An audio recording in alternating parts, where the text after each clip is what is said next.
Welcome to Awesome Movie Year, the podcast where we take a look back at an awesome year for movies, which is every year. I'm Josh Bell, film critic and writer, and I'm joined by my co-host. I'm Jason Harris, filmmaker, comedian, and this is a podcast about a movie based on a play. But in the movie, they're making a movie, and they might be referencing in the play. And in the play, they might be making a movie, but they might also be making a play. Hellzapoppin! Yeah, any resemblance between this and an actual podcast is coincidental, right? So we are talking about the films of 1941 in this season, and we're here at our cult classic episode for Hellzapoppin, the very self-referential, as Jason just kind of expressed, film from comedy team Ole Olsen and Chic Johnson, who had created Hellzapoppin as a Broadway show, sort of a variety revue, and that was hugely popular. It ran for 3 years on Broadway and more than 1,400 performances, which was at the time the longest running Broadway show in history. And they turned this into, a very self-referential, but also a somewhat different film. They adapted their play for the medium of film in a way that compromises in some aspects, but I think seems to capture the essence of the craziness of the stage show. Cool. This was a good episode. We'll talk again next week. Yeah, bro. It's concise and just crushing it, dude. Well, thank you. Yeah. Maybe we have more to say about this film. Maybe not. I don't know, Jason. Do you want to wrap things up here? Stick around and find out. That's called a cliffhanger. Yeah, Josh. that's a lot of that kind of stuff going on in this film, in the sense of deconstructing the idea of what they're making. Yeah, right. At the most of the time, you get a cliffhanger at the end of the episode. I did it 2.5 minutes into our episode. You did. We're going to really break apart the podcasting form here in this episode, I think. Awesome movie years of poppin'. Yes, it is. Yes. So Hellzapoppin, again, the stage show had been a huge success and the movie was successful as well. It grossed $1.7 million, although I don't know what its budget was, but that's a pretty strong gross for the time period. And the comedy team of Olsen and Johnson were so popular that they perhaps even eclipsed the comedy team that we talked about in our last episode, Abbott and Costello, who were at the same studio at Universal. And now, of course, Abbott and Costello remain icons and Olsen and Johnson are kind of forgotten. But at the time, it seemed like they were almost like competing for the top comedy team position. Keep 'em Flying was the only Abbott and Costello movie that outgrossed this one. So yeah, what a war of duos. And a very odd thing that happened here, a song called Pigfoot Pete from that Abbott and Costello movie, Keep 'em Flying, was nominated for a Best Original Song Oscar, but was credited for some reason to Hellzapoppin. And it lost to White Christmas, which is what Trump voters wish for every year. I mean, and it's a good song, but it's just, considering the rigor. Remember when they messed up and gave La La Land Best Picture instead of Moonlight, and how much of a crazy controversy that was? To just have left this alone. Not only did they make the mistake, but at least according to like Wikipedia or whatever, it was just left. It's just still there. If you go look back at the nominations, it's just wrong. Well, there was always the rumor at when Marissa Tomei won, right? That Sean Connery didn't like the Redgrave sister who probably won it, and he just read the other name and pocketed the envelope, right? So I think it was a Redgrave, but whoever it was, he was just like, Marissa Tomei, and then he walked off with the envelope. So that, the Oscars have a history of fraud, Josh. Right. Well, I know you have your personal pet peeve about category fraud, but either way, this song, like, this is category fraud in that it's a coherent film. So.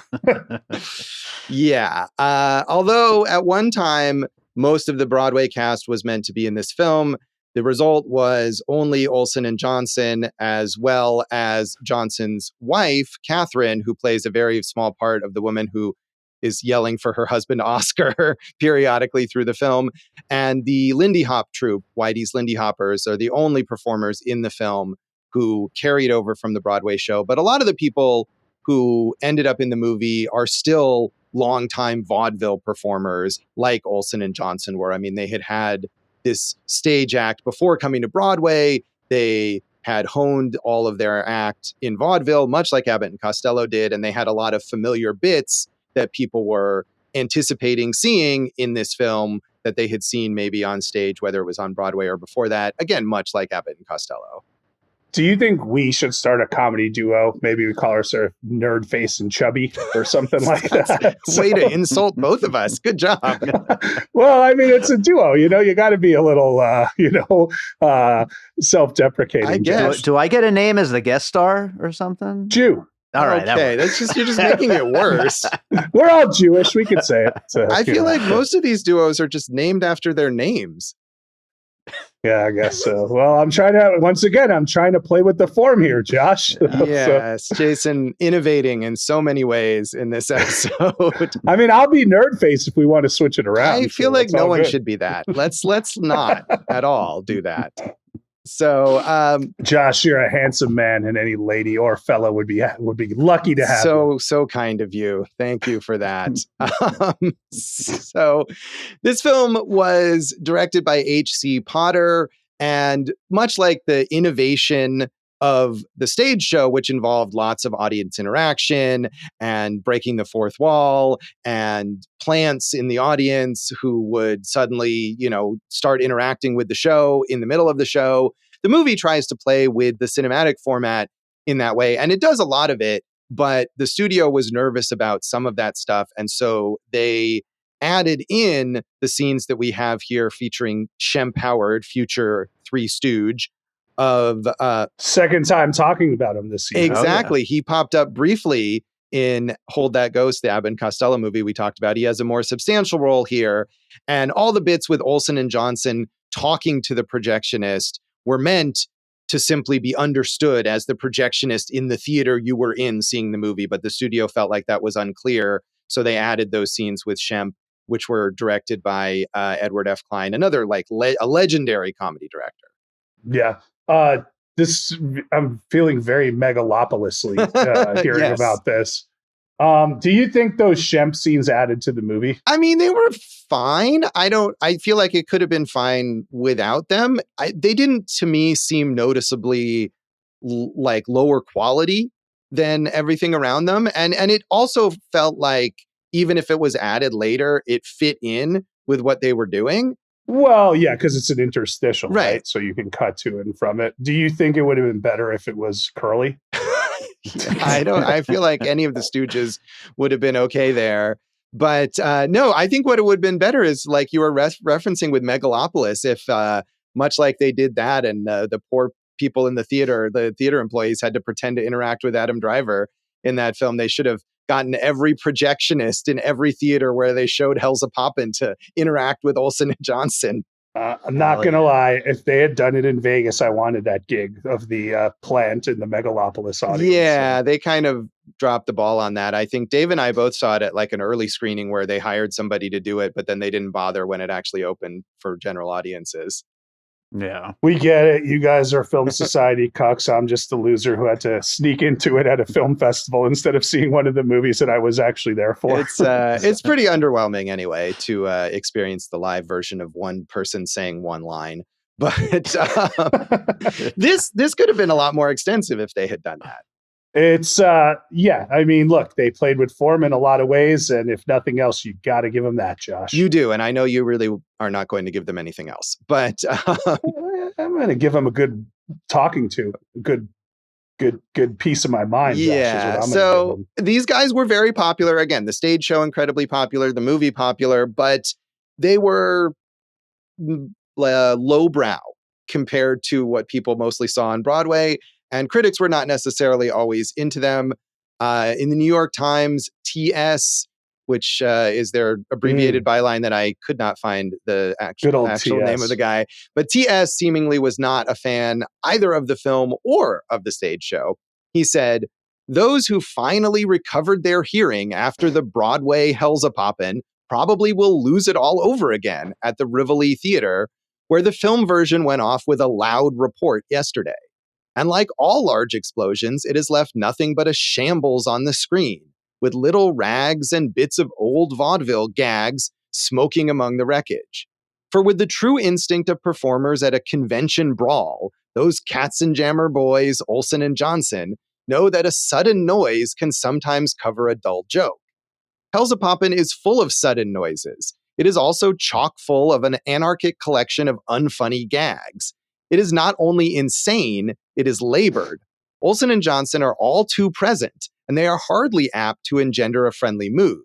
Their humor is noisy, boorish, and often downright sadistic. They like to apply the slapstick where it will cause someone to yell, ouch. And ouch is the word for Hellzapoppin. Yeah, I mean, I'm not a fan of the film, but I didn't think it was sadistic. I didn't find it mean-spirited at all. I found it quite the opposite in that. I also enjoyed the reference to the Katzenjammer twins. I don't know, were they even alive back then, or is this something else? I'm not sure. Yeah, isn't the Katzenjammer kids? Maybe I feel like they're a sort of long-running, The Katzenjammer twins. You ever see the picture of those two giant fat twins on motorcycles, like the two fattest twins in the world? Maybe those were the Katzenjammer twins. Okay, but I think maybe he's referring to something different here. Well, we can focus on the stuff that we do know about, which is the type of humor. The Katzenjammer Kids is a comic strip. That's what I was thinking of. Yeah. There you go. You got it, Josh. You win again. Thank you. I'll just be over here acting like a idiot, I guess, or whatever. But I just don't agree with the whole idea of it's sadistic. I didn't get into the humor, but there were other reasons for that. Yeah, I mean, obviously none of us were able to see it on Broadway, but it seems like the opposite of sadistic in a way, because the whole point of it is to invite the audience in to be kind of like part of the comedy, whether that's literally physically present in the stage show or in the film where they're talking to the audience and they're kind of giving you those knowing glances like, hey folks, can you believe what's going on here? And Olsen and Johnson as a comedy team definitely, to me, had that vibe of like just being kind of amiable. Whereas Abbott and Costello have the dynamic of Costello is an idiot and Abbott is kind of exasperated with him. And Olsen and Johnson are just like friendly. And so that seems like the way they're presenting themselves to the audience.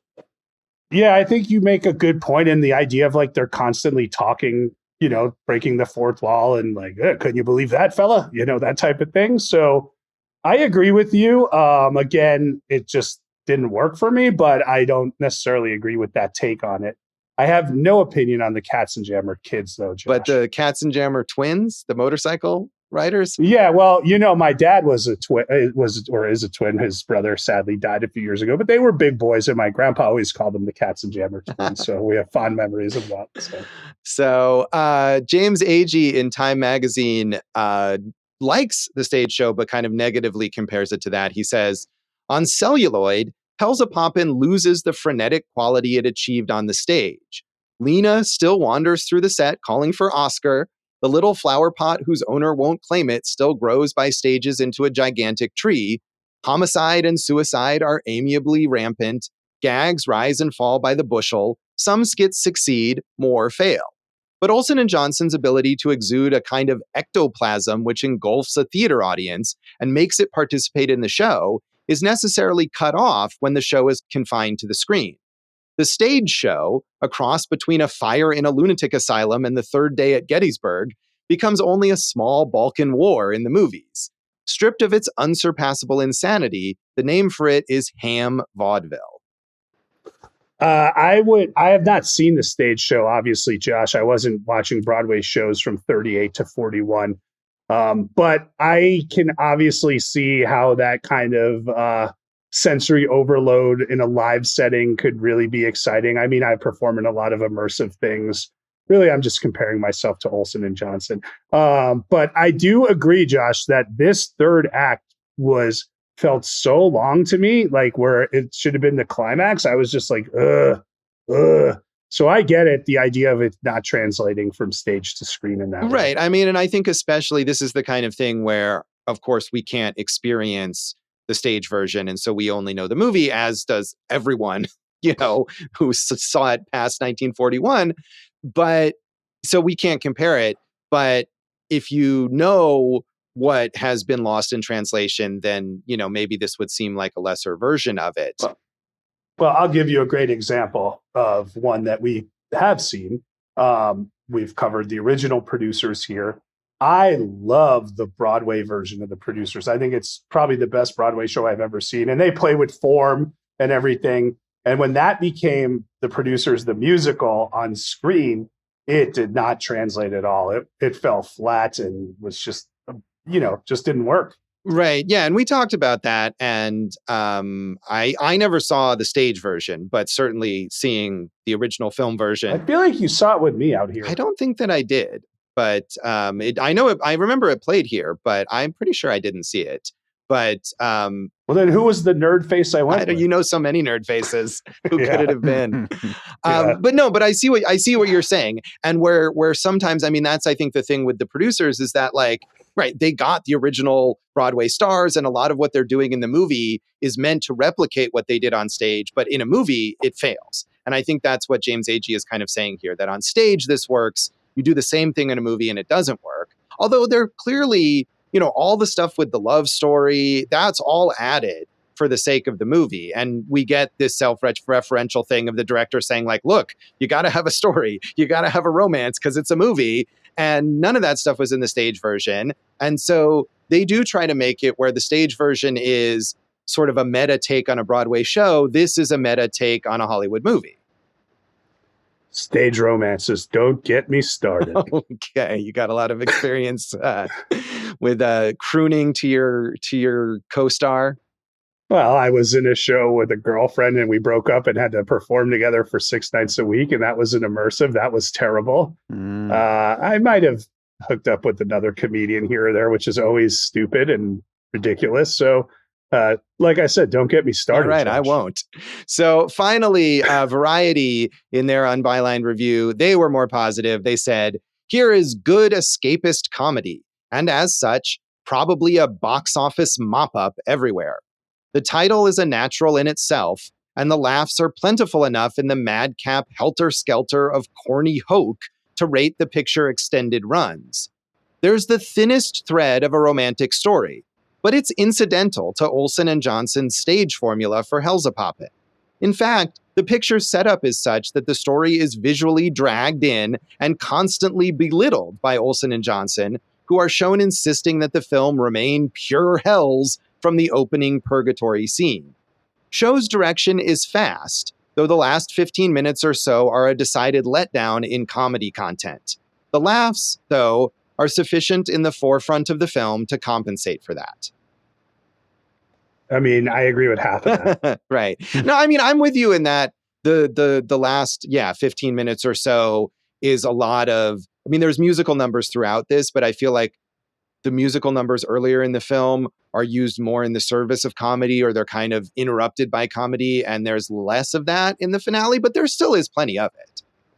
Yeah, I think Mel Brooks is a good comparison here, because I think he's a master of like elevating with musical and crescendos and kind of act threes, and I just think this one fell flat. But clearly I stand on a different side of the aisle than old Dave over there. Right. Yes. And I generally, I think not as enthused as Dave or some other current viewers, because this, even if it has gotten mixed critical response at the time, this has become, as we obviously are saying, a cult classic. And people who, you look on Letterboxd now and every review nearly is just incredibly gushing from a modern perspective. And I think that's in part because not this guy. Except go for Jason. Yeah. Well, and if I may say, yes. Josh, your review is a lot higher than most of these kinds of like broad, dumb comedies. Right. No, it is. And I think for me, because it's not just that, like with Abbott and Costello, or some of these things that we've talked about, or like the Three Stooges, to bring up Shemp, because it has a lot of this deconstruction and self-reflexiveness, and it's not, there is slapstick, and a lot of that doesn't really work for me, but there is so much more than that. And I think for me, like as it was beginning, I thought, oh, this is brilliant. And then the more you do get into focusing on that conventional story, even if they make fun of it, even if they take their breaks from it, there is a lot of the boring romance and some of the less compelling musical numbers, and that dragged it down for me more than like slapsticky bits that I wasn't into. Mm-hmm. Yeah. You heard it here. More punches in the ball, says Josh Bell. No, but like commentary about the punches meaning in of the punching balls? in the balls. That's what I'm here for. I think that's a great new subject for you to tackle. You have your video on demand column. Maybe you can have a column on the best ball punches and why they worked so well and why they didn't. You'd be the man. I don't know if that's a column. That's maybe a one, movie punches in the balls ranked or something like that. I don't know. Either way, I'm not pursuing this, but thank you. Barney's movie had heart, but football in the groin had a football. There you go. Groin. That's the one. So yeah, I mean, I think The Simpsons is a this is clearly something that's one of the many, many things that was influenced by Hellzapoppin. And I love The Simpsons, or at least, the early years of The Simpsons. And I think they have that same kind of mix. There's plenty of silly, slapsticky type stuff, humor on The Simpsons, but also very clever reflection about that and subversiveness of it. So that's what works well here, I think. Plenty of comedy I like more than this that was influenced by this. Right. I mean, that's one of the reasons I think I said to you that I was surprised you were so against this film, is because I feel like if you list everything that this movie influenced, it's like everything that you like. Yeah, I mean, we're still in the first part of this, but I immediately was thinking about one of my favorites that we bring up on this show a lot, Wet Hot American Summer, where, I think they really play with the form and go balls to the wall on jokes in a so much more successful way. What it comes down to mostly is that, I found the story pretty boring. I didn't mind the meta commentary, but the jokes fell so flat for me throughout, including that beginning that you loved. So it was hard for me to get into it if every joke just feels like a flaccid dong. That is fair. I mean, I want an erection, right? A real Jason throbbing, veiny, balls and hard erections erection in his comedy. Yeah. Lots of them, what too. we've determined Constantly. here today. Yeah. So Jason, I mean, you hadn't seen this before, but I know because of your grandfather, you have this kind of affinity and familiarity for old school vaudeville. Had you heard of Olsen and Johnson at all? I didn't know who Olsen and Johnson were, but yeah, my grandfather, a comedian for over 60 years, was probably, born in a young kid from like the end of the vaudeville age. Actually, in high school, we did some of his old sketches and they were like vaudeville style sketches and they're super fun. And I like that, we talked about it with Abbott and Costello, that quick double talk, back and forth humor. I think that can work really well. Obviously, physical comedy, is a tried and true form, but Olsen and Johnson, they're the Johnson and Johnson of comedy, if you ask me, or the Olsen twins of comedy. Never mind. Extremely successful entities. Yeah. I don't know. Yeah. Well, for one movie they were. So yeah. I had not heard of them either. I mean, nor had I even heard of this movie before we were researching what to include in this season, and just reading about it, it stood out to me as something like we really ought to give this a shot because it sounds fascinating. And even if I didn't love it, it is fascinating. And their whole thing, again, the idea that they were like neck and neck with Abbott and Costello at the time, and now no one remembers them basically versus Abbott and Costello, I think was kind of fascinating. So, but I had not seen this or any of their work. Dave, I feel like one of the achievements of Awesome Movie Year is that we keep introducing you to new old-timey comedy teams to love. So that's exactly what I was thinking. Like, where do these comedy duos and teams show up? I know where. It's crazy. I have an idea for you, Dave. It's going to take a lot of work. You clean out a section of wax tracks and you build a museum to the best slapstick wild comedians that most people have never heard of. You got your Ritz Brothers section. You got your Olsen and Johnson section. I'm sure we'll find more for you too. That sounds like a plan. I'm all for it. Had you ever are there Olsen and Johnson records? Had those ever shown up at Wax Tracks? It's a good question. I mean, I hadn't heard of them until we watched this movie, so I don't know that. It's possible there's some downstairs in our comedy section. I'm going to have to look. Yeah. And what about Led Zeppelin? You guys carry that? We have a few Led Zeppelin. Okay, Hellzapoppin by Led Zeppelin. Led Zeppelin 4 and Hellzapoppin. It's a party tonight. So anything else you want to say about the background of this film, Jason? Well, you mentioned in one of the reviews that it had its premiere at the Rivoli Theater in New York on Christmas Day, 1941. the first performance in what has to be described as the most 1941 premiere ever possible. Christmas Day, 10 a.m. for 2,000 orphans, and 2 p.m. for 2,000 soldiers and sailors. So it was great. They were really going for it. The Rivoli, though, it was a strange thing because it was a short run there, and they said it was a flop. But columnist Gilbert Fraunhar, Josh, explained that the Rivoli was near the Winter Garden where the play was playing. So hundreds of thousands of New Yorkers passing by the Rivoli were deceived into thinking that they were passing the Winter Garden. Many of them had seen the play and therefore passed up a theater where they thought it was still playing. So you see, even the release of this is playing with the form. Yeah, Josh. not on purpose. But I mean, that does remind me of like when we talked about the Philadelphia story and how that wide release had been held off because the play was so successful and it was touring the country and they didn't want to compete. And that's essentially what's going on here. The Broadway show basically closed just as the film was opening because those things would compete. Whereas now I feel like we wouldn't be concerned about that. Right. Now, media.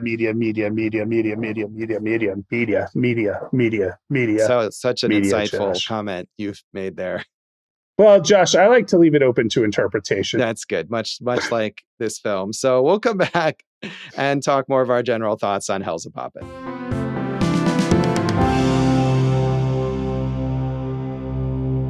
Welcome back to Awesome Movie Year. In this episode of our season on the films of 1941, we are talking about cult classic Hellzapoppin from the comedy team of Olsen and Johnson. And Jason, you just hated this? I was just bored and let down. I like some of the music. By far, the best thing in this whole movie is not the comedy. It's the dancers, the Lindy Hoppers. Oh, they're Hoppers. amazing. Yeah. Yeah, I know they said it's often considered like the greatest musical or dance number on screen. And I think, like along with like some Gene Kelly stuff or whatever, you could definitely argue that. But I watched that Whitey's Lindy Hoppers number twice in a row because I was like, whoa, this is just awesome. Yeah, so I don't know. I just, like I said, the beginning I found more confusing than brilliant, like you're saying. And then the jokes just kept falling flat to me. And it was, like I'm never a person who's like, oh, it's episodic or it feels like a bunch of sketches. I don't care as long as it's amusing. I mean, Holy Grail is a bunch of sketches in its own way, right? So but these sketches I don't know if I laughed once at this movie. Yeah, I mean, in a way, I feel like I would have rather it was more like a series of sketches because that's how it starts out. And again, once you get to the point where we're fully immersed in this little love story, there's a lot of asides and there's a lot of detours. But at the same time, it still always comes back to this boring love triangle between these boring people who are not Olsen and Johnson, or any of the bigger comedy performers. Martha Raye, who's very entertaining to watch in this film, who's supposedly they're like the Johnson or the Olsen, one of their like kid sister, and she shows up, and we've got. She did a good job with her songs and everything. Yeah, she's very talented, I think, and shows that off. And we have Mischa Auer, who again was in Hold That Ghost. We talked about him briefly, and he plays this sort of like poverty-stricken Russian nobleman. And so, I mean, there's a lot of that's fun, and those people are broad and they do goofy stuff, but at the same time, we still get the boring love triangle, and a lot of the songs are those people expressing their feelings, and that I kind of was bored with, but I definitely would have preferred it was more like sketch-based because that's the way that it starts. And I think Holy Grail and Monty Python in general is another great touchstone here, clearly hugely influenced by this. Well, it's the idea of like, if it's a movie, we need some movement from these characters, some type of arc, just at least from one or two. So I can, see something like, there's this Chris Rock told this story on Inside the Actors Studio that he got this thing from Eddie Murphy. And it's a bit obtuse, but let me go with it, right? They asked him why he walks across the stage all the time, right, when he's performing. And he said, Eddie Murphy told me, if you stand still, the audience can tune out for however long they want and then look up and you're still in the same place. So you can come back in whenever you want. So by movement, I'm constantly keeping them. And I needed something analogous to that in this film. I needed some type of movement from some of these characters just to keep me interested. Because if the jokes aren't working and we're repeating the same type of joke over and over, I have nothing to latch on to other than that sweet, sweet dancing, baby. Yeah, I mean, I understand what you're saying, but I think this is a movie that is relying on the jokes. Like, they're not crafting this movie thinking maybe people won't find our jokes funny and we need something else. But I feel like that's fair to them. I hear you. I'm saying because that didn't work, I needed the other thing. If it was like you were saying, just hilarious sketch, craziness, and I was laughing the whole time, then I wouldn't have cared either. So, if it was like I think you should leave movie, I'd have been cool with that. So I mean, I think, and that's fair. And we've talked about this a lot. And usually I'm more on the other side of this, where it's like, if you don't laugh, you don't laugh. We can't have an argument. I can't convince you that you laughed at the comedy if you didn't, and vice versa. So that's a very, very subjective thing. But I do think, I mean, they're kind of attempting to give you that character movement. I mean, you do have the love triangle and the people who are being kept apart. And I mean, to me, that was kind of boring. But at the same time, it is a narrative direction for it to go. Because certainly Olsen and Johnson aren't playing characters with arcs of any way. I mean, they're basically like, and I think I complained about this with the Ritz brothers. It's like, they're the same guy, essentially. You can't really tell them apart, as opposed to the Marx brothers, who have very specific personalities. Well, I mean, that's part of the thing of like in Abbott and Costello, right? There's a straight man and, but this is like definitely hammer and hammer, right? So as opposed to hammer and nail. But so the thing is with like that love story, there wasn't anything where you're like, okay, the screw turned and now I get why this is there. It's more like, I can't have it because you're my friend. Oh, I can have it. Now she's my girlfriend. Like there was no kind of connective tissue other than like, hey, we're just going to say yes instead of saying no. Right. No, I mean, I agree with you on that. That story is a whole bunch of nothing. And the only value it had to me was when they subvert it or they use it as a jumping off point for their meta commentary about, talking to the projectionist and the camera's wandering in the wrong direction, or they're trying to push the frame up or down, or they get lost in other movies, or all this other meta stuff that does continue, or the one of the best bits in the whole movie when they keep stopping the love song to tell Stinky Miller in the audience that he has to go home until you see him get up and leave. That stuff I liked. And it was funny in part because it interrupts this very sappy, sentimental song that the characters in love are singing to each other. But I agree with you. The story itself was a bunch of nothing. Yeah, I mean, obviously that's, I think Gremlins 2, where Hulk Hogan stands up and stops the movie right there. But even that, and I'm not knocking that per se in execution, but I could see how that would have played as a much bigger laugh on stage than the way it was executed here on screen. I guess, but I mean, I feel like they did a good job with it. I was thinking it would play better in the movie theater as opposed to sitting at home. And you talk about Gremlins 2, that was one thing that they did, is that the version of that in Gremlins 2 in the theater has like the real stopping. But when they released Gremlins 2 on home video on VHS, it has a bit with like the videotape glitching or whatever. So they actually altered that. And that's, of course, not something you could have anticipated in 1941. But they are playing. I don't know if that Stinky Miller bit is in the stage show, but even if it is, they are changing it up to make it work in a movie theater. When I was a kid, we had a friend whose nickname was Stinky. That's really awful. Oh, we had worse nicknames than that, Josh. So, I did have a friend when I was. It wasn't because he stank. It was because his last name sounded like Stinky. Yeah, I mean, I had a friend named Stanky. Actually, that was like his actual real name. That was his real name, or not even an abbreviation of his name? Last name. Yeah, his last name. Nathan Stanky. Mine was Mike Stankowitz, so we called him Stinky. Yeah, there you go. Stankowitz sounds worse than Stinky. I guess. Yeah, I did have a friend when I was a kid who we called Mud. I don't even know why that was. It was he already had that nickname by the time I met him, so I didn't know. No, us in North Jersey, Josh, we had Stinky, we had Heine, we had Duty, we had all the highbrow stuff there. Yeah, no, that was the only one that I can recall.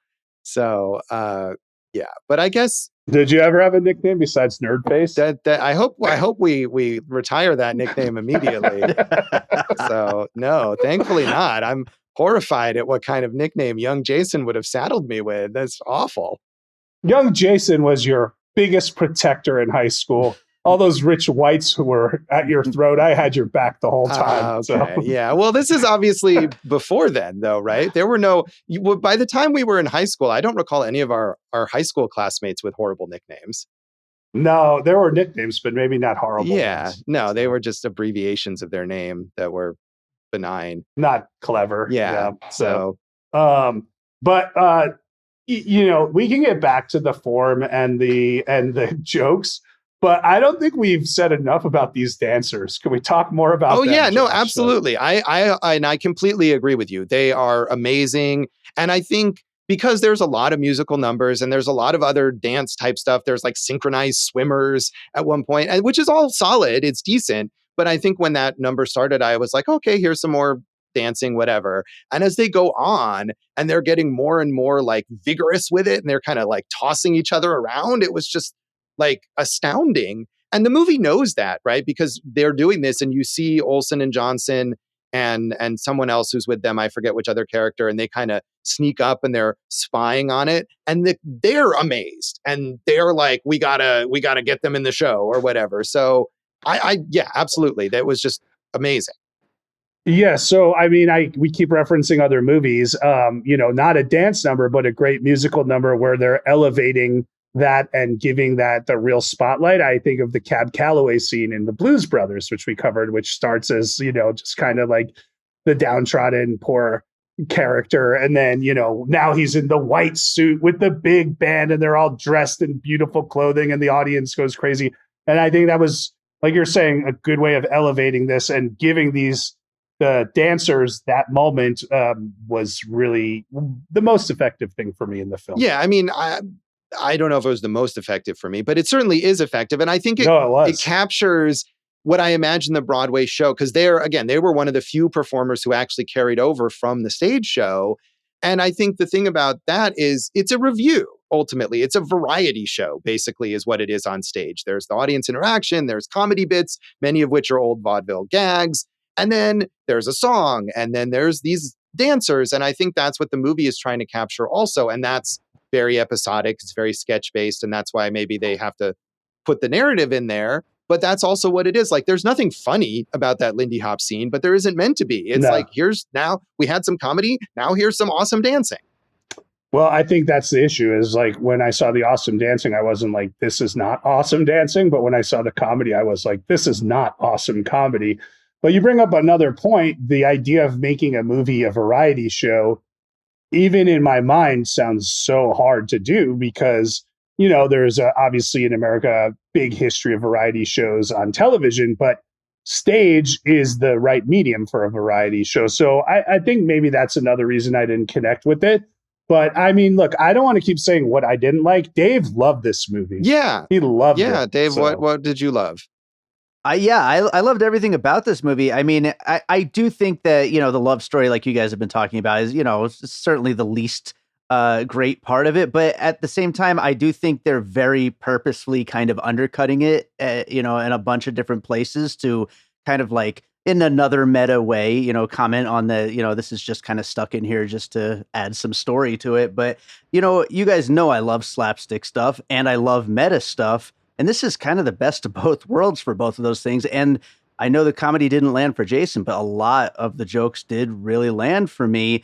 And just the idea that something this crazy, I mean, you guys already mentioned the producers, I Think You Should Leave. I also thought of Hundreds of Beavers as something that was clearly, inspired by this kind of wackiness. I also was thinking of like, not Rocky Horror Picture Show itself, but like the live shows commenting on them while you're watching them. Absolutely. I thought of that too. Yeah. I mean, there's a lot of that kind of just very irreverent, wacko, crazy stuff that, it's all part of this lineage. And like the fact that this existed that long ago is pretty wild. Yeah. So in terms of... why do you think that, though? Why do you think that because it existed so long ago, that it was wild? I mean, even when we watch something like Abbott and Costello, which I really liked, it's very old, it's like you're kind of watching it through that lens of like, well, this is that old timey comedy and you enjoy it because it is funny, but it's just not as out there as something that you would see in the last 20, 30 years. And this is just as insane as anything you'd see recently. Yeah, I mean, to me, that was something that was a big thing of it, is like, it feels very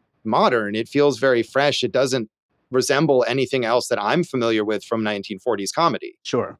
Right. Well, and I think that would have been even more exciting on stage. But, you know, I'd love to see the stage show somehow. That would be so cool to see what it was like. Well, and also I think that could be like, even out here, you know, I've acted for some like independent theater companies, and you know, we have the Super Summer Theater out here. I think you could mount this play and find great success with Right. And I mean, as I guess we'll maybe talk about later, they did for a while remount the play with other performers, and you know, you kind of build, just as the original is built around Olsen and Johnson and their style and their chemistry with each other, you build it around other performers. And absolutely, I think you could make that work now, or you know, you could have at any point between when this came out and the present. So Dave, in terms of your comedy team discoveries, where do Olsen and Johnson rate versus the Ritz Brothers? Well, I will say that I also watched, is it Ghost Chasers? I should look it up. But I watched another one of their movies, and I didn't like it as much as this, whereas nobody did. Yeah. And I really loved both Ritz Brothers movies that I watched. So, you know, I got to put them above them. Yeah. So, you know. It's Ghost Catchers, I think. Ghost Catchers, that's called. right. Yeah. But the tradition of, which I guess carries on in some ways, of like putting comedy people in haunted houses. It makes so much sense, you know, but if you got bored by any of the music in this movie, I mean, they like triple down on music scenes, and it's just not as many jokes. So is it a scary movie? What's the last good comedy set in a haunted house? I was thinking about that too. Yeah. Cause like Scary Movie 2 was that, but that's like what, 20 years ago, 25 years ago? I mean, I feel like even in like the Haunted Mansion, like both versions of that, the Disney movie, I agree, Jason's shaking his head, and they're not good, but they definitely put at least one, you know, comedic performer in there. Yeah, that's why I said good comedy. Yeah, no, I don't know. I will shout out Deadstream, which is absolutely hilarious. It's a very different kind of movie, but it's really funny, and it's a haunted house. Yeah, I agree, that is a good one. Hell Baby? I never actually saw that. I wanted to. I never got around to it. That's from the state. I know. I never got a chance to watch it. Idiots. So, Dave, did you have a favorite joke? Favorite bit? I mean, there was a point in the beginning of this movie where things were just happening so rapid fire. I just was like, you know what? I can't write any of this down. The only thing, because it was right in the beginning, that I did write down is when all the dogs and animals are running out of that VW Beetle or whatever it was. It's like one small car, and it's just like 100 animals running out of it. So there's one for you. Yeah, I love the bit where one of them, again, I could never tell which one was Olsen or which one was Johnson, but one of them is on the phone and he's like, "That's good. That's bad. That's good." Yes. And they ask like, "What are you doing?" He's like, "Oh, I'm helping her sort strawberries." Like, it's just so completely off, like not anything that you would think of. And it definitely made me think of a Simpsons gag. And that just made me laugh right there. And I wanted more of those kinds of absurdities versus like the love story. Well, that's one of my favorite weird stock jokes is, why did the elephant paint his toenails red so it could hide in the strawberry patch? I just love that joke. So I love that type of humor, but I'm looking at my notes here and I'm like, horse tic-tac-toe. Yeah, that was a good one at the beginning as well. Like, yes. Yeah. So, but then you get to the ones where like the guy's a master of disguises, or he's erasing half his body. I thought like that just didn't do it for me. But I was happy, Josh, that obviously there's a Frankenstein and that there's a reference to the Hays Code. There is, yeah. I mean, very up to date. A Rosebud reference. We get Rosebud show up there from Citizen Kane, which had just been released a few months earlier. I mean, that's very much in the vein of like spoof movies that you love, Dave, where they're trying to get those up to date pop culture references, whether it's that or Frankenstein or whatever. So I mean, I think there's a lot of funny stuff in there, and there is some good music. I like the Martha Raye's song, the Watch the Birdie. Watch the birdie. That was a good How one. does that one go? Watch the birdie, watch it fly. Here goes the birdie out of the corner of my eye. That's not in any way how it goes, but good. How did it go? I don't remember. I'm not going to sing for you. I'm sorry. but yeah, I mean, I think that's the thing with her. Olsen and Johnson don't sing, but she is funny. She's doing a lot of big physical comedy, but she's also clearly a great singer. And so she really has the full package there. And we should mention Hugh Herbert, who plays the master of disguise guy that Jason didn't care for. And I've seen him in a few other things. He was often the sidekick to another forgotten comedy team, Glenda Farrell and Joan Blondell, who I think are underrated. And he's just doing the same bit always with them. His little like kind of goofy like character. I hate that laugh was so. I'm glad you brought that laugh up. And you don't sing, but what a great impression you just did there. I mean, it felt like a shitty Daffy Duck laugh to me, and he just does it constantly. And I'm like, it's so grating to me. But I will say this, Josh. You know how when we watch a comedy and I know you don't like it, I'm like, man, I wish I could have watched that with you because that would make me have fun. I would have liked to have watched this with Dave because I think him being so ecstatic about it would have been fun to. And this is the kind of thing that obviously this experience is not possible, but I'm sure if you had gone to the Rivoli Theater in 1941 and seen this. If you were an orphan. Right, if you were an orphan or a soldier, or just in general, and seen this with an audience of people who are, going crazy for it, that would have been a very different kind of experience, I'm sure. Do you think there was a Navy man who showed up at like 10 a.m. and just had to sit with 1,999 orphans? In the wrong screening. Yeah. Maybe an orphan who joined the military. Well, not the first, won't be the last. Yeah. So should we rate this one out of 5? I don't even know what. Bulletproof vests or tricks, upstaging tricks, sabotaging Broadway tricks or something like that. That is a very long thing, but sure, let's do that. I gave it 1.5, a very low rating. The tricks were not treats for this guy. Yeah, that is I feel like very overly harsh, but I give it a 3 out of 5. I didn't love it like Dave did and like a lot of people do now, but I appreciated its cleverness and I enjoyed the experience. And I would have been curious maybe even to watch, although it sounds like the one that you watched, Dave, was not very good, but watch another Olsen and Johnson film. Addendum, Josh's impression of the laugh, 7. Thank you. Only a 7? 7 out of 5. Out of 5. Well, I thought you were giving me a 7 out of 10. Oh, thank you. Then that's great. I appreciate that. Yeah. So, Dave, how did you rate this? I'm going 4.5. Wow. That is as insane as my rating. No, it's not insane. I mean, and again, that's totally in line with the way people view this movie now. I think the people who make their way to it, we should say this movie is not easy to watch at the moment because of the rights to the Broadway show, apparently.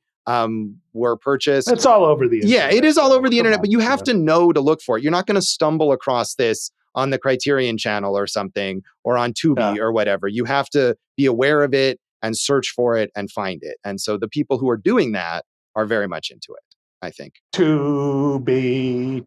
So you know how to sing that one, but not the song from the movie that we're talking about. Watch the Tubi, watch it go. There you go. Watch the Tubi, a movie or a show. We'll stop Jason from singing and come back and talk about the legacy of Hellzapoppin.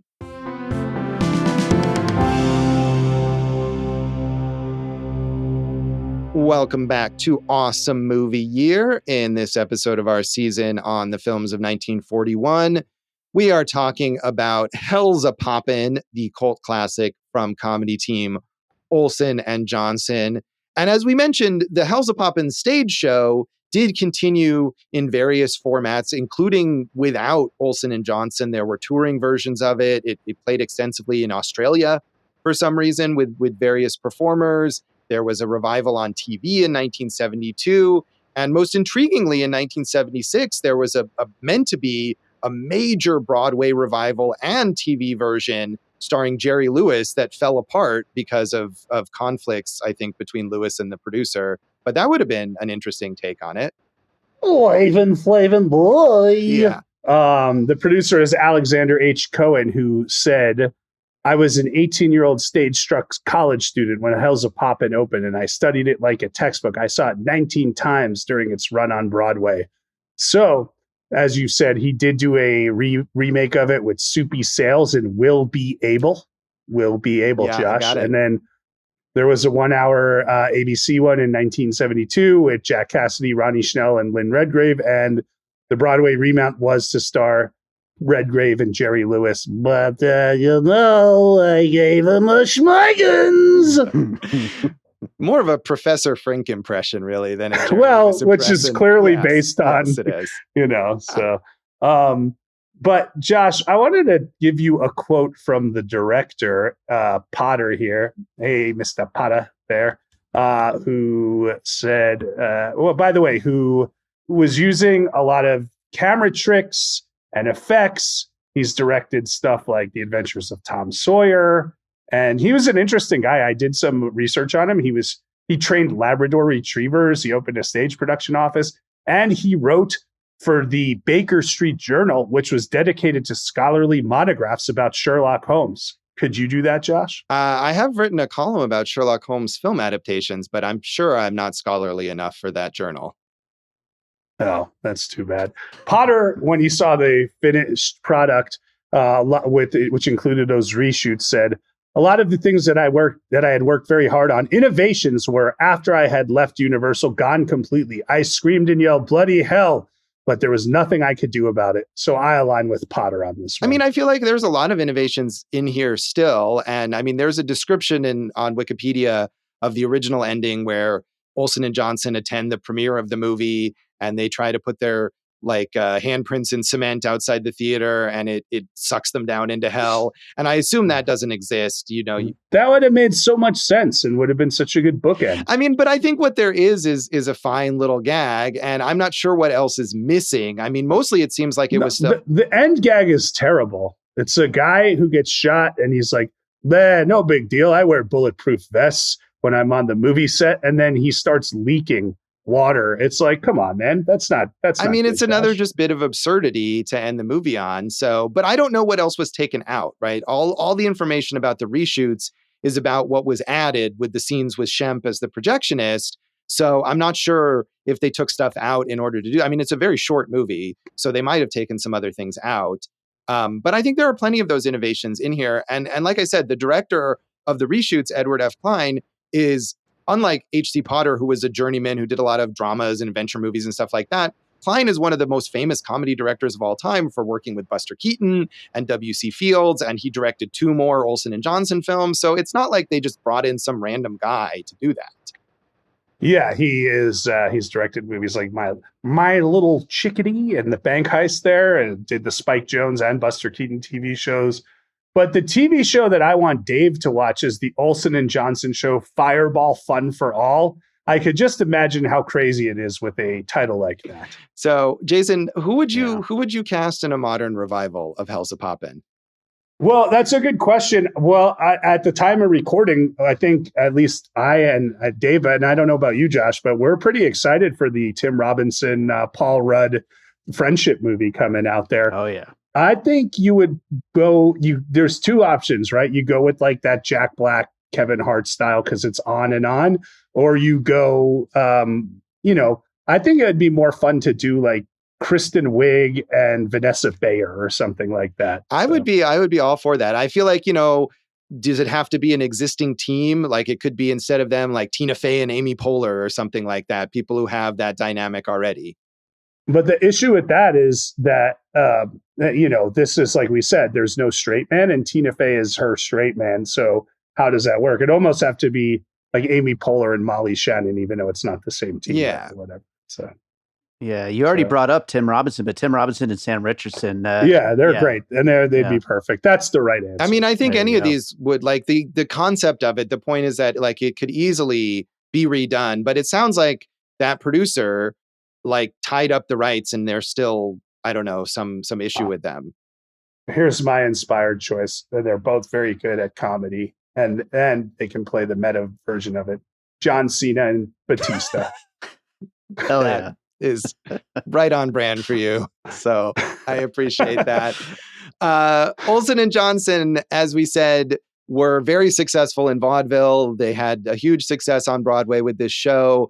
Their film career, not so much. They did have a few other films, like Dave mentioned, Ghost Catchers, that he watched, Crazy House, which sounds like it was much closer to Hellzapoppin, where they're going down around the Universal lot and interacting with all various other Universal characters and stuff like that. And that was the one that I sounds thought great. I might try Yeah, to I want to watch that. Yeah. Yeah, I want to watch that. That one sounds good. So there is that. And that was directed by Edward F. Klein.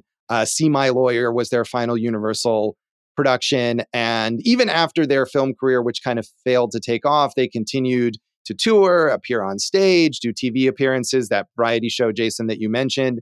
And later in their career, of course, and I think this was the case with the Ritz Brothers as well, they appeared on stage in Las Vegas here, which is the perfect place for them. And not only were they performing in Vegas at the end of their career, but both of them died in Las Vegas. They are buried in adjacent plots at the Palm Downtown Cemetery here in Las Vegas. So did you go? I was going to say, Dave, you could take a pilpilgrimage to Olsen and Johnson's graves. Yeah. Next time I go to downtown cinemas for a live show, it's like right there. Perfect. Maybe we could do a Hellzapoppin live podcast at the grave Dave, of Olsen and Johnson. I was gonna say you should do like a walking tour from the grave to the theater and then do the live show. Right? Hell yeah, let's do it. Martha Raye, who is a standout here. She has a very distinctive style, a very distinctive look. She had the nickname The Big Mouth, and she had her own TV variety show in the 1950s. She was in a bunch of Sid and Marty Krofft productions, the kind of psychedelic kids TV shows, and appropriately for her nickname, did a lot of commercials for Polident, the dentures. Yeah, she worked with like you mentioned Eddie Klein, the director. She worked with a lot of these legends: Bob Hope, W.C. Fields, Abbott and Costello, Chaplin, Durante, and she won the Jean Hirschfeld Humanitarian Award at the Academy Awards. So good for her. I mean, I feel like working with all those people, maybe she was always the sidekick. I mean, in 1941, she appeared not in Hold That Ghost, but in other Abbott and Costello movies. So she definitely was in high demand for all of those comedy sidekick roles. And she almost steals the show here, I think. She did a good job. Josh, I have a question for you. Do you know Dick Lane, who played Inspector Faraday in Boston Blackie? Tell us about Boston Blackie, Josh. Was that one of these detective franchises from the 1940s? There were a lot of, were those films or was that a TV series? I think it might have been like I think it started as a film series and then went to TV, but there was a lot of that of like, this person was 100 movies and played the love interest in the short film series, Wackadoo Goes to the Milk Shop or whatever. Yeah, there is a lot of those. And a lot of these people from this film were those kind of workhorse actors who did a lot of lower profile things. I mean, we mentioned Hugh Herbert, who I know from those Joan Blondell and Glenda Farrell movies, and did a lot of the similar comedy roles. And both him and Jane Frazee, who plays the main love interest character here, who started out with her sisters as the Frazee sisters. I mean, both of them came out of vaudeville, even though they weren't in Hellzapoppin on stage. They had a similar background, and transitioned into films and kind of were, B-level performers in films for a number of years. Jane Frazee, who you just mentioned, was in the Joe McDokes short film series, Josh. Joe McDokes.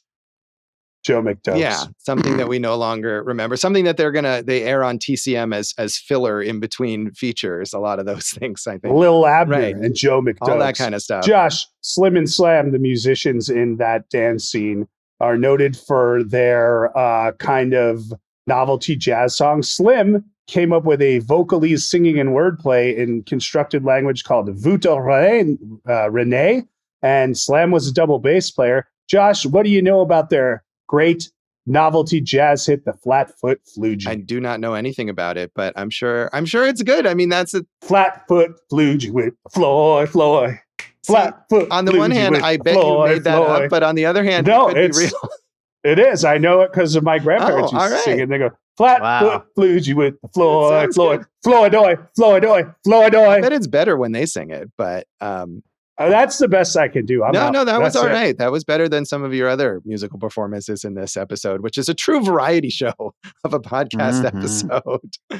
You guys should look up the Flatfoot Floogie. Apparently we should. Fudiyasaki wants some seafood, mama. That might not be the same song. You were on a roll there. That's okay. I mean, we don't need to go through every performer. We talked about Mischa Auer in Hold That Ghost. Robert Page I thought this was kind of fascinating, who plays the main male lead in the love story transitioned from acting into being a news anchor. So that's a lot of people doing a lot of things. There are, so true. And it was a gig economy, Josh, even back then. Right. I mean, and this was the kind of movie that employed those kinds of people, right? I mean, it was not an A-list, even though it was a big success. It wasn't a movie star movie. It was a hodgepodge variety show thing, and they brought in whoever could work with that. You know, the Variety review mentions a lot of these gags, or not only are they from Olsen and Johnson shows, but they're like vintage vaudeville gags from other people. Mischa Auer does the bit about the 2 slices of bread, which they cite some other comedian as having originated. So, I mean, they're just pulling from all of this whole vaudeville tradition in order to create this film. But I'm all for it with my 1.5 stars. You are. Mm-hmm. I mean, we mentioned so many modern influences. I did want to say, SNL, obviously a huge one. Someone on Letterboxd mentioned that this comes up in the Lorne Michaels biography that was recently released. One of the top reviews on Letterboxd is from Iowa Debery, who just gushes about this film, and you could see its influence on something like Bottoms, maybe. Which is also bad. That's the first one of these things that we've mentioned, Jason, that you don't like. Every single other one of these things that this has influenced are things that I know that you love. And I mean, SNL is one of those. Other sketch comedies, spoof movies that, Dave, I know you're a fan of. I thought of the Looney Tunes cartoon Duck Amuck when they were doing the bit with kind of pressing the frame up. And, in terms of Olsen and Johnson transitioning to Vegas later in their careers, even something like Absinthe, the stage show that we have here in Vegas, very much echoes Hellzapoppin with its structure. And there's like these over-the-top comedy characters, and they interact with the audience, and then here's an acrobat, and it's all that kind of stuff. I think carries over into the modern performances. Jason's out. He's done. Josh, you were talking to Dave, so I thought he was going to answer. I told you I peaked with Flatfoot Flugie. I got nothing left. All right. Well, I suppose we'll wrap this up then. I thought you literally referenced Dave. I thought he should have been the one to answer. Did you have anything you wanted to say about that? Oh, I would throw Jay and Silent Bob Strike Back in the mix. So there you go. Of something that's meta about recreating the thing from the previous thing. Kevin Smith and Jason Mewes could be the new Hellzapoppin stars. Jay and Silent Bob, good Jay and Silent Bob reboot. I also probably gave 1.5 stars. And that deserved it. So yeah, I managed to avoid that one. So that is Hellzapoppin, and that is this episode of Awesome Movie Year. You can check us out online and on social media.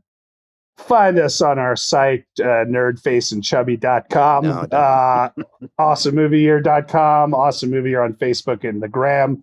And we're at Jason Harris Comedy or Jay Harris Comedy and all the socials. So talk to us there. Come out and see a show, and follow me at Go for Jason for more of my scathing reviews on Letterboxd. You can find some old stuff from me at joshbellhateseverything.com. I am at Josh Bell Hates Everything on Facebook, at Signal Bleed on Blue Sky, and on Letterboxd. And if you're on Letterboxd and you find and watch this film or any of the movies we talk about on the show, tag your review Awesome Movie Year. We would love to know what you think. And check out our producer David Rosen's awesome podcast, Piecing It Together. Check out Piecing It Together wherever you listen to podcasts, and follow us on social media at Piecing Pod. Jason, what's in our next episode? Josh, it's the Audience Choice Award winner. It's not an award. No, it is. It's very prestigious, and we give it out every season. And this was between 3 Bette Davis movies, and the audience chose The Little Foxes. And the audience is in for a treat, because I would argue that our own Josh Bell is one of the foremost experts on Bette Davis movies in all the land. Well, that's a lot to live up to. We'll see if I can do that. Tune in next time for The Little Foxes, and thanks for listening to Awesome Movie Year. Thank you for listening to Awesome Movie Year. Make sure to follow Awesome Movie Year on Facebook, at Awesome Movie Pod on Twitter, and at Awesome Movie Year on Instagram. And if you like the show, review us and rate us with 5 stars on Apple Podcasts.